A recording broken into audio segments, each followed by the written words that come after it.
we post the strengths and we post the opportunities for every person on my team, including myself. And I ask my team to help me come up with my own opportunities. And we go through that. We focus on making those opportunities strengths. And in some aspects, they could be being more strategic in a certain area, which could be met by stretching yourself in a new methodology. Welcome to Revenue Insights. Every week, we'll be joined by revenue leaders from some of the most successful and highest growing companies. Together, we explore how they built their revenue teams, the journeys that they've been on, and the lessons they have learned along the way. Revenue Insights is brought to you by Ebster. We're a revenue intelligence platform designed to help revenue teams to build more pipeline, close more deals, and retain more customers.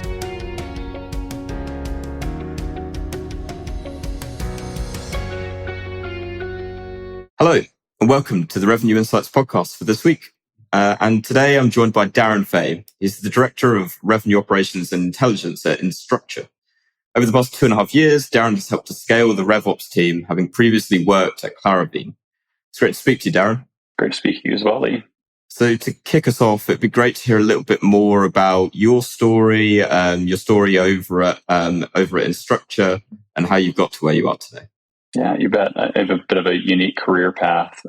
Originally, stepping into school, I was wanting to go to school to be a fireman. So I went to school to be a fireman, spent some time working over at 29 Palms Fire Department. And I also did reservist work over at Orange County Fire Authority. Loved that. It was a dream. Loved working in that job. Decided we were going to move to Utah to live in a safer community, my wife and I, after we got married. And in moving to Utah, they don't really pay firemen very well. And so I decided to start over my career and kind of kick off, working in a similar role to what I had when I was younger, which was back in a sales role, and enjoyed it. I forgot that I had a passion for it. And throughout, up until I came into Instructure, I spent time working in various sales jobs, sales leadership, sales and operations leadership, and then got the opportunity to go into a smaller company, Claribeam, which is like a marketing data governance software, where I was able to build a business development department as well as a revenue operations function within that organization. It's there where I kind of built the passion for RevOps and decided to kind of harness my focus around RevOps, and which brought me to Instructure. Nice. And given, I think you've had 2 years and 6 months now at Instructure, it'd be great to hear a bit more around what the structure of the revenue operations function looks like. We were kind of touching beforehand just on the size of the business at Instructure. So it'd be great to get a bit of context of, perhaps a bit more about like the hierarchy and where you sit in it. Yeah, you bet. So we have basically a revenue operations function as well as an enterprise systems function that sits in a different part of the organization. Or I would look at our enterprise systems organization as more of like our architectural work, where they actually do getting their hands dirty and building out the framework for a lot of the systems. And they also manage the underlying data structure for like our data warehousing and things of that nature.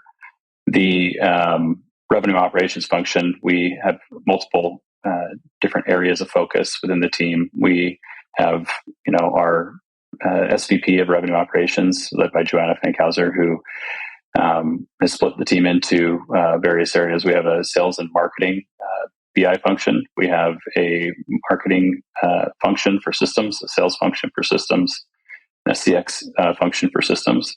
And then we also have a CX BI team, as well as I would call it like a ROI BI team, where they focus on the budget and they focus on like commissions and things of that nature. So if the dollars are being spent, it's going to be going through the ROI team.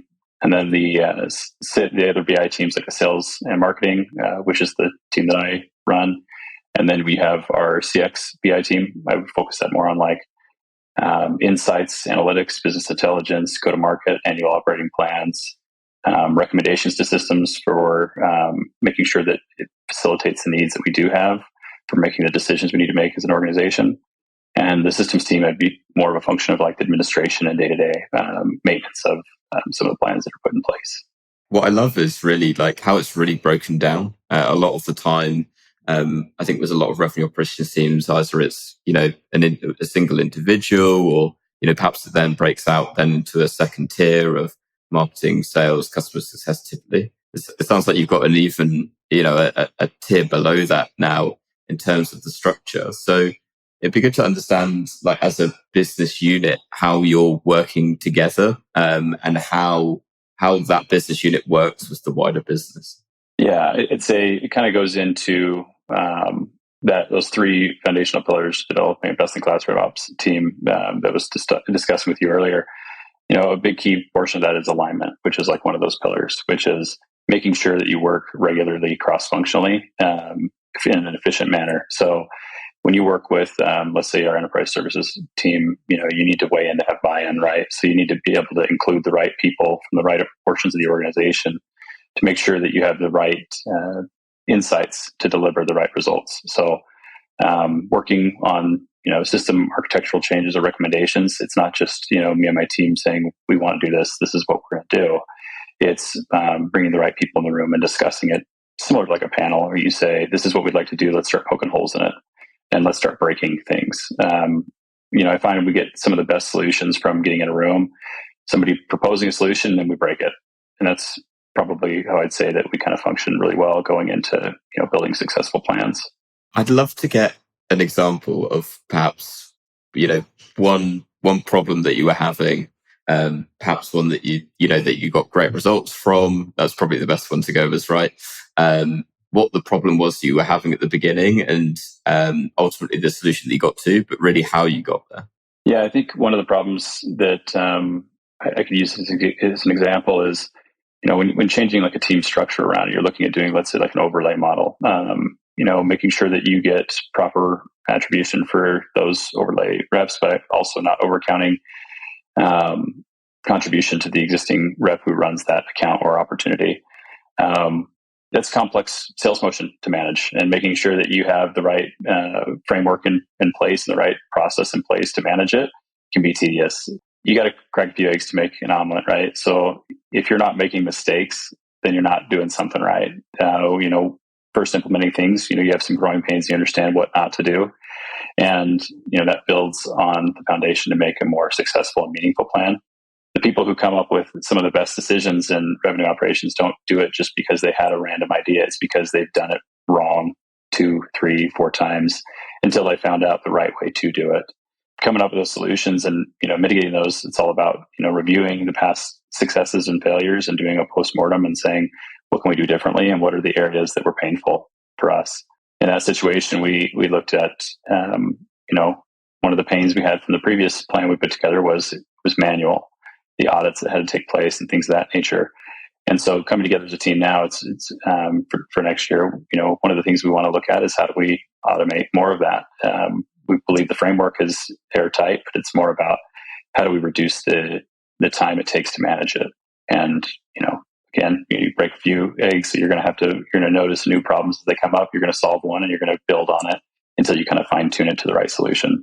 Is there any any broken eggs that stand out from that process that you really took the biggest learning from? Yeah, I definitely think the area of opportunity of understanding the nuances with the extenuating circumstances. You have new things that happen throughout the year. An acquisition or of some sort that could throw a wrench in something, and you do the best you can in revenue operations to kind of mitigate a lot of the nuances, the special cases that can come up that can cause something to get cast off the rails. But it's how you handle it when they come forward, right? So understanding how to integrate a new piece and a new complexity to the business is as when I referenced earlier, getting in a room and just breaking things. That's kind of the motion that I like to focus on is, what if this happens? What if this happens? What if we do another acquisition? What if there's another business model that comes in? How do we see this as being a scalable solution? And just trying to break through every possible scenario you can. And you're never going to get it all. But then building in safeguards to say, hey, if we miss everything, if we got everything and there's still something that slips through, what do we have to catch this? And making sure we mitigate it. Yeah. You mentioned earlier around the three pillars really of a best in class RevOps team, and we've talked a little bit through alignment of those teams. So I'm interested to know then, what would you consider to be the two other pillars? Yeah, so the two other pillars outside of alignment would be coaching and professional development.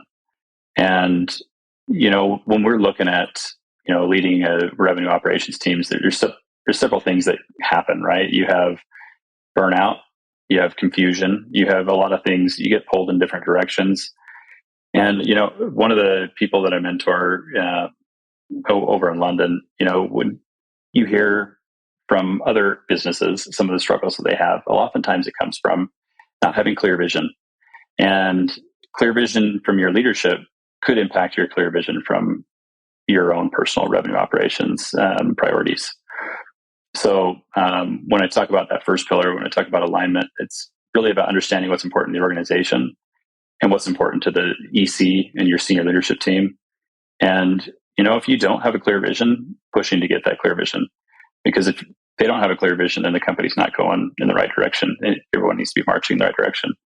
So you can get alignment across those areas, and then making sure you document throughout the way so that there's transparency across what's important, so that you can always refer back to, where should my priorities lie at the given time.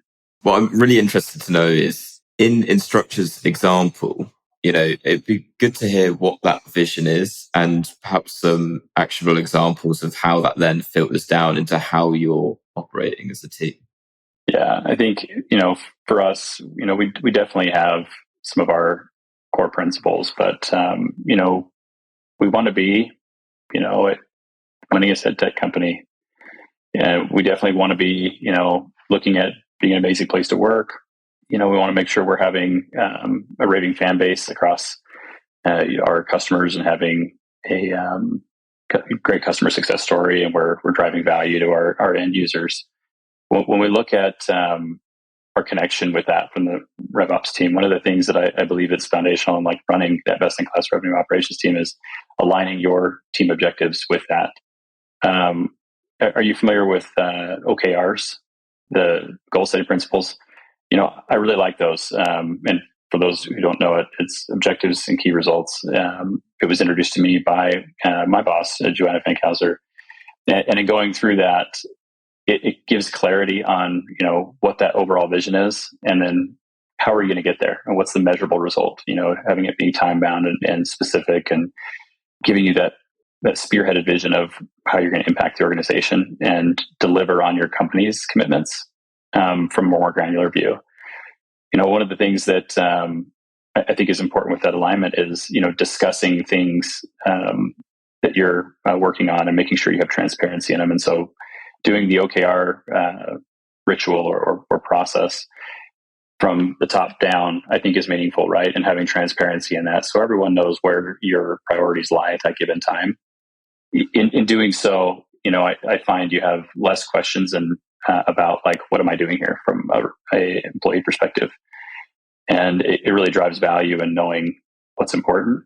The kind of bouncing around a little bit, the coaching aspect of those three pillars, one of the things that kind of aligns with that is, you doing OKRs for the individual reps and making sure that they understand what's expected of them and what they are going to work on, but allowing them to come up with that, right? You allow them to say, this is the company missions. What do you want to do to impact it? And giving them the freedom to decide how they're going to impact the organization within the scope of what it is that our mission statement is. And then going from there to ensuring that the team understands what their success looks like, and having them we do something internally called success statements. And having the team member, I refer to them as a team member rather than employee, but going in and putting in what their mission statement is for their role. So what's their purpose here? Why are they here? And then, understanding what the success looks like in their role. And then what are some KPIs to help them define if they've been successful? So how would you measure that? And, it gets forgotten sometimes when you go into work and you have a list of things to do. Let's say you have a laundry list of things that you need to accomplish. You've done it. How do you go home at the end of the day feeling satisfied, like you've done good and you've been successful? Well, most people don't know unless you help them define what success looks like. So if they can go into their day and they can have clear, defined direction for understanding, hey, this is what success looks like for me, they can find that point in time where they can feel satisfied with the work they've done and they can feel like they have brought value to the organization in a meaningful way. I think that's obviously extremely important. And I found something similar here at Ebster, also using OKRs, of having the clarity of how, targets at the very top ultimately filter down to different units. So as you were talking, something that I was kind of curious around. So you mentioned at the beginning that in your role, you're kind of overseeing operations with sales and marketing. So do your OKRs align with their OKRs, i.e. in terms of pipeline generated, revenue closed, and I assume then is broken out? Yeah, exactly. So I will set mine from a perspective of what, is in alignment with the leaders that we support. How I have some of my team members broken out on the sales side is I have somebody who manages our international RevOps teams. They support our SVP of global sales, and we have somebody for our North America high ed and North America K-12 division, because our North America portion of the business is there's more people to support in that region. From there, they would align theirs with their leaders and align with also the revenue operations goals. So it could be a difficult process to make sure that you're aligning across the organization.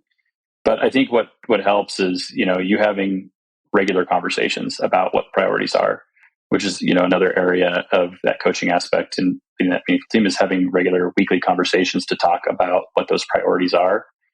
One of the things I like to do with my team is each Monday morning we go over our weekly team meetings and we kick the week off. And one of the things I make sure I document and highlight is, hey, this is what's important to me right now. And the senior leadership team and the organization, these are where I see your priorities. Will you tell me where you see your priorities? And align across the two. In some cases, mine might get trumped by something that they have that they're working on their end. And having that open conversation about what that priority should be for the week, and then making sure that they have guidance on what is that priority for that week, to make sure that they know if nothing else happens, this is what is going to drive the most impact. The coaching side of things is such an interesting one, because that's often sometimes where you get a lot of friction between operations and reps. And by the sounds of it, you've really got over a lot of those speed bumps, I'd say, to get to where you are now. So what would you say is the secret to coaching reps and really getting them on board with not only the value that revenue operations brings, but ultimately can help to bring to them as well? Yeah, I think we're fortunate to have a really good relationship with our sales team, and I think a lot of that comes down from two things that I think are important. Looking at the reps and the leadership team as a customer. You're looking at the sales rep. They have to treat their customers a certain way because they need to satisfy their customer. We also need to look at them and treat them as a customer, and you also have to kind of have a balancing act, because in a lot of cases in those RevOps roles, there's multiple stakeholders and multiple customers that have, and sometimes competing views. And by making sure that you're building the alignment of priorities and explaining the reasoning behind the alignment of what you're working on, oftentimes clears up a lot of the concerns around like why something else is getting done for somebody else and it is for this person, because you can define the value and you understand the value and you can communicate it and you can work through it. But also realizing that in some cases, when somebody's asking for something, they don't necessarily want it as the end result. They just want to be heard. And so if you can take the time to listen and, repeat back to them so they are aware of you listening to them and taking that information and, being honest with them and being transparent and saying, hey, listen, this may not happen in the way you're thinking, but we'll take a look at it. And this is what may come in a different way, but we'll take a look at it and see what it is. And then one of the things that I like to do is push back on value. So if we were to do this, what are we going to do with it? What is the action going to be? Is it something that's going to be driving a meaningful result? And then that way you can understand and kind of prioritize across like the impact to the business. And that actually kind of brought me on to where I was going to take this next, which is from a prioritization perspective, certainly within how you're working with reps, but also more broadly within your role and within the business. Are those is that prioritization based off of business impact at the end of the day? And I guess more specifically, how do you then make that call? Because to me, in my head, it's, you've got a project and this is what we're estimating in terms of the impact of it. I guess a little bit more insight into what the decision-making process is that you have to prioritize. Yeah, I think, it's really interesting. I think the main area is collecting the right amount of context from each request, right? One of the things we do here to eliminate like one-off requests or more time-consuming activities would be we do office hours for rep level people. So twice a week we have an hour session where people can freely join and come get some of their questions answered and get some tasks worked on. Outside of that, we primarily focus on working with leaders, and we focus on, hey, if they have something that they need, first go talk to your leader and let's see if your leader can solve the problem for you. If they can't, the leader will come to us. If the leader doesn't deem it valuable in terms of what he's got going on, then we won't hear about it. And then in that situation, the reps can still come to office hours to get some of that stuff addressed. So there's always an option to get something done, but it's done so in a way that helps prioritize what's most important. And then based on those requests we do get from those leaders, we take those into account and we say, hey, this is what I have. I'm going to talk to my boss. I'm going to get my priorities from my boss based on the workload that I've gotten from my team. We've evaluated this workload. And then we talk back and I say, okay, listen, this is what we think is feasible within this given time period. If we need to do this has got to drop. And we talk through what needs to slip if something does need to be addressed that's more important. Lovely. Yeah. I'm interested to take us in a slightly different direction, having covered the pillars quite a lot already. In the here and now, and let's say over the, perhaps over 2022, is there a particular project that you're working on right now that you're passionate about? Oh, every project I work on, I'm passionate about. Sorry, I can't narrow it down. I think, I guess what's top of mind then? Perhaps even that you've been working on today that you're trying to get your head around. Yeah, I've just finished a big project, which is our annual operating plan. And right now we're just focused on getting the overall territory alignments done based off of the annual operating plan. So we're looking at how to deploy each individual region at this point. So the good news is, I have members on my team who are, infinitely more intelligent than I am, which is wonderful to have, at your disposal.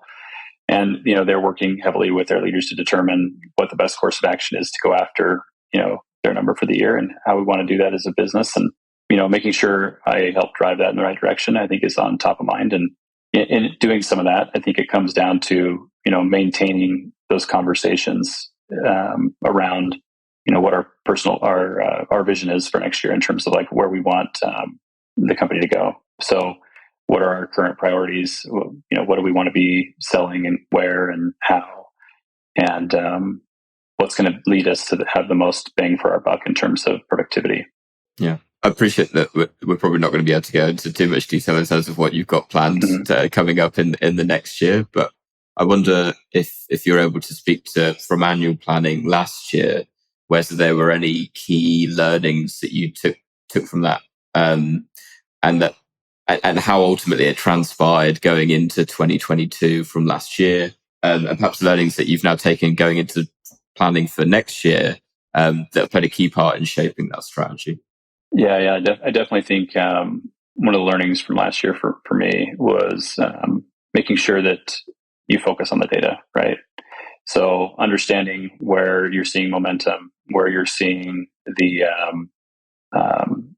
tailwinds, and leveraging that and making sure you deploy it in the right way to capture it, and being careful to focus on the nuances as well. Because if you get caught up too much in the general fact of, hey, this is a hot area, we're going to go into this area, you may miss something.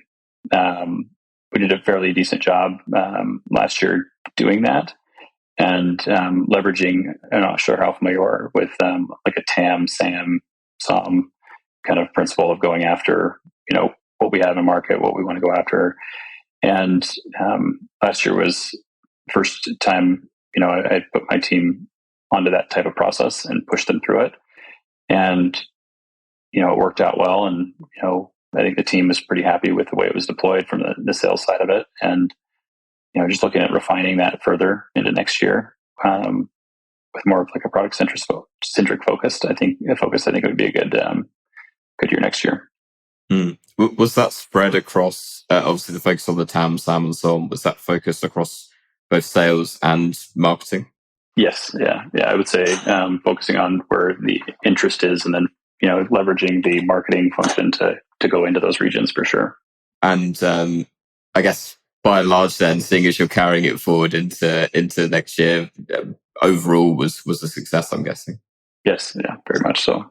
It comes down to some of that, you have some of these plans that take quite a bit of time. And in order to do some of these motions, you have one of two ways to do new things, right? You can wait and hire somebody who has experience in it, or you can kind of coach up those people and focus on development in those areas. And it's kind of where when we dive into the other pillar, when you talk about professional development, and you look at prioritizing some of that stuff. In a lot of cases, you see in revenue operations, somebody will come in and they will level up a role because they realize that they couldn't do something that they wanted to do, rather than spend the time and allow that person to have some breathing room to develop themselves so that you can take on bigger and newer tasks. And focusing on giving somebody and prioritizing the ability to have your team take the moment. And, I like my team to block off a half hour today to focus on stretching. So professional development. It doesn't necessarily have to be like a 30 minutes a day off of work for training, but it has to be 30 minutes a day that causes them to be stretched. It could be a task that they are not super comfortable with that allows them to develop a new skill while they're going through the process. And it focuses on areas that they need to, improve in. And when you look at some of the coaching sessions, which you talked about earlier, one of the things that I do with my team is we do a self-skills assessment. So I ask them to go through and rank themselves. It's a numbering system, and they say, okay, this is where I feel like I'm scoring in this particular area. Then I ask for them to give context on why they scored themselves that way. And then we meet on that and we say, hey, listen, this is your perception of how you are. I'm going to give you some perception about what I think, or maybe others may think, and we go through those areas. And then we leverage that to identify opportunities. And in that process, we take those opportunities and we post them on a board. So most people may not be super keen on doing this, but we post the strengths and we post the opportunities for every person on my team, and including myself. And I ask my team to help me come up with my own opportunities. And we go through that, and we focus on making those opportunities strengths. And in some aspects, they could be being more strategic in a certain area, which could be met by stretching yourself in a new methodology like a TAM, SAM, SOM, where they may have not done it before. And, I think the key to making that work is building trust and letting them know that you're a part of it, and also putting your own neck out there to kind of highlight your own weaknesses so that you can also work on it and kind of build those up. But, I find that's what's enabled us to do some more newer and forward-thinking motions within our revenue operations organization, is because of the focus we have on the development side of things and the coaching aspect of it.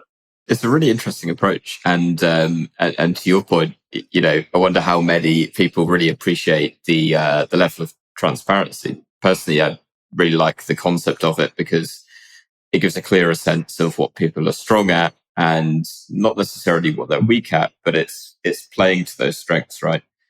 So on your point with regards to the data, it's something that we've been looking at as well, and I would consider myself to be terrible with the spreadsheet. So I look at it and go, this is definitely not playing to my strengths, right?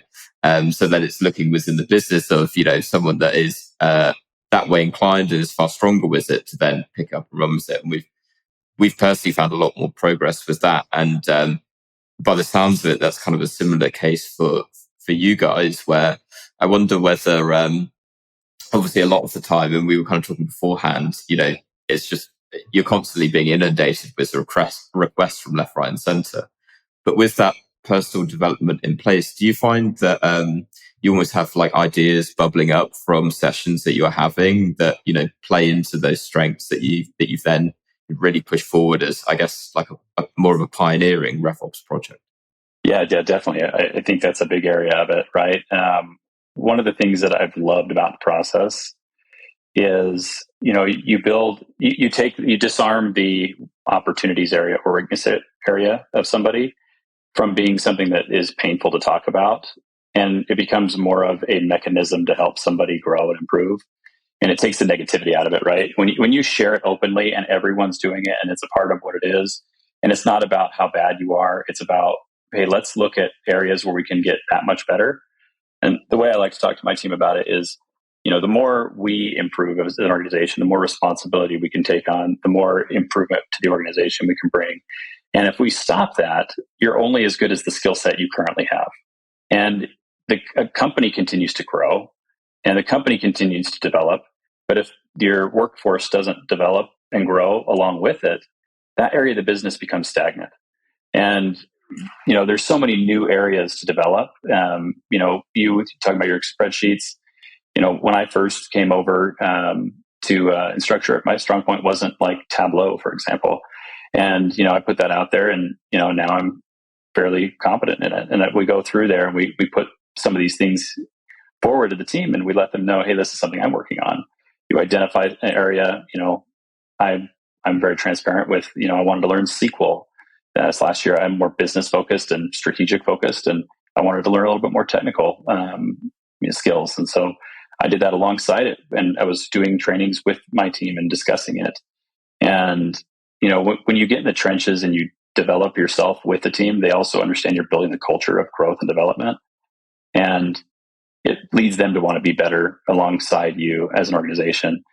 And one of the other factors that I believe in is doing joint trainings as well, and joint professional development to make sure the team stays competent in like the interpersonal area. And you look at like marriages, right? They say you either grow together or you grow apart. And I think a team structure is similar to like a marriage, right? You go into an agreement to work together and be together and unified across your approach to different aspects of the business. And one of the things that I like to do is I like to focus on like a team training, and I let them pick, and we go through and discuss together. So this year alone, we've done 7 Habits for Highly Effective People. We've done Radical Candor. We've done Crucial Conversations. And every single time we do one of them, it's nice because, we can have a candid conversation and training around it and discuss like how we want to improve. And after every one of the trainings, you always see like some heightened level of awareness around that competency that we like developed as a team. And it definitely helps the team be looked at in a different light across the business. So that's really interesting. Do you share like the strengths and the opportunities with the wider business as well? Right now, no. Right now, we keep it internally with the organization. And the only reason I don't, as of right now, is it doesn't necessarily service everyone. But when I do talk through, if somebody's asking a question about something, this is something somebody wants to focus on. For example, one person I have who wants to focus more on, wants to learn more about the marketing side, and he currently supports more of the sales side. Making sure that he has those opportunities to get exposure and work in those areas. And I have one person on my team who is interested in a product route in his career, and he's more in the sales portion of it. So making sure that he has the guidance and understanding of like how to get more exposure into certain areas. And I live by a principle with leadership, which is that good talent should have 3-4 years, and then they should move up and out or over, right, depending on what their career aspirations are. And there's going to be a small subsegment of some people who just love what they do and that's their job, and that's it's great to retain those types of people as well. But the vast majority of the people that you get in your career to work with have some other type of aspiration, whether it be short term or long term. And if you can give through your coaching sessions some visibility into the route to get there, you have more meaningful time with that person. Otherwise, you have people who are going to say, well, I'm going to go look at this opportunity. And then you're going to find out 2 weeks before they leave that they're looking for another job, rather than you working hand in hand and their career development is a part of your conversation, so that you're a part of the conversations when they do have the opportunities that come forward. And you can, be a good advocate for them. I think you being a good leader and being a good advocate for the people who work with you leads to more people wanting to work with you, and it leads to more development and people staying with you for a more meaningful period of time, air quotes, because anybody can be sitting in seat for 4 years, but the people who are really developing and really, putting in the work to develop their careers in that 3 to 4 years are going to do more meaningful work. Mm. Yeah, 100%. And I think the development side of things is so interesting because certainly within revenue operations, there's not like a central way almost of doing things, right? It's very much dependent on the business needs. And so retaining, employees that you've put so much time and obviously money into is so important. Darren, I know we're running close to time, so I want to ask you a final question now. If you could recommend one book to other revenue leaders, which would it be? It'd have to be Crucial Conversations. The reason I give that book for clarity is as we talked about earlier, you talk about your customer, right? And the leaders that you support, being able to communicate difficult topics and being able to do so in a holistic and meaningful way, I think, does wonders for your career and also your ability to put new processes and plans in place, while also, being able to have that constructive conversation to make sure you're driving towards the right solution and not just your way. Yeah, I think it's an excellent recommendation, particularly, often in operations, you've got these wonderful jazzy workflows and it really is a complicated matter for, people like me on the front lines where it's like, please, but just in simple language. Darren, it's been wonderful to have you on the podcast. Thank you so much for joining. Before we go, if anyone wants to connect with you, learn a little bit more about what you're doing at Instructure, and ask any questions, where can they find you? You can find me on LinkedIn and just search Darren Fay, and I'm happy to chat with anybody. I love networking and talking about RevOps, so don't be a stranger. Yeah, I know you're really active in a number of RevOps communities, so I'll include a link down below so it's even easier for everyone to find you. Thanks. Amazing. Darren, thank you so much again. It's been an absolute pleasure. And to everyone that's listened to this week's episode, thanks so much. We'll see you next week. Thanks for listening to Revenue Insights. If you want to learn more, subscribe to our newsletter and we'll deliver every episode straight to your inbox. If you have any questions, feel free to connect with us on LinkedIn. Our links will be in the episode notes. See you next week.